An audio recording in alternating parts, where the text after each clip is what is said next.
আসসালামু আলাইকুম। একটা গুরুত্বপূর্ণ বিষয় বলি। এই লাল বাসের শহরে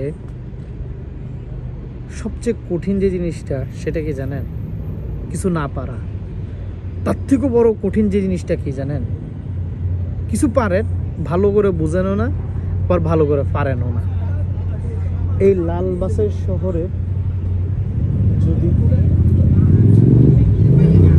যদি নিজে কিছু করতে চান, এই লাল বাসের শহরে আপনাকে পিওর লাল বাসের মতো, লাল রঙের মতন আপনাকে নিজেকে তৈরি করতে হবে।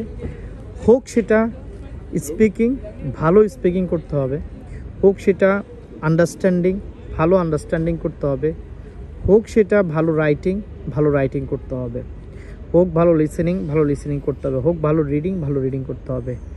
আর যে বিষয়টা আপনাকে মনে রাখতে হবে, এই লাল বাসের শহরে আপনাকে সবসময় সুযোগ দিবে প্রকৃত মানুষ হওয়ার জন্য।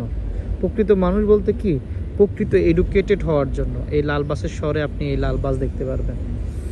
এই লাল বাসের শহরে আপনি আরও যে জিনিসটা পাবেন সেটা হলো অ্যাকচুয়াল থিং। আপনি যদি ভালো কিছু করেন, আপনি এই লাল বাসের শহরে আপনি টিকে যেতে পারবেন। মানে যদি ভালো আন্ডারস্ট্যান্ডিং করেন, ভালো করেন, তাহলে আপনি লাল বাসের শহরে টিকে যেতে পারবেন। আর ধরেন আপনি কোনো রকম শিখলেন, কোনো রকম করলেন, তাহলে আপনি লাল বাসের শহরে টিকতে পারবেন না।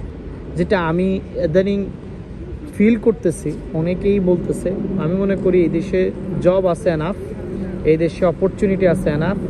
সেটা আমাদের জানার ভুল, করার ভুল, এবং আমরা এই লাল বাসের শহরে প্রকৃত লালটাকে আমরা বুঝতে পারি না। আমরা হালকা লালকে, গোলাপিকে লাল মনে করি। গোলাপি ফুল আছে না, রেড গোলাপ যেটা আছে, সেটাকে আমরা ফুল মনে করি যে প্রকৃত লাল। লাল কিন্তু এটা না। লাল লাল লাল যে জায়গাটা আছে সেটা হলো লাল বাসের যেই শহর। এই লাল বাসের শহরে আপনাকে প্রকৃতভাবে শিখতে হবে। কোনো কিছু আধা পাকা পারবো না এগুলা কইলে লাভ নাই। এই লাল বাসের শহরে অবশ্যই আপনাকে 100% পারফেক্ট হইতে হবে। তাইলে আপনার লাইফে 100% গুড জিনিস আপনি পাবেন এই লাল বাসের শহরে। ভালো থাকেন। এই লাল বাসের শহরে আপনাকে স্বাগত।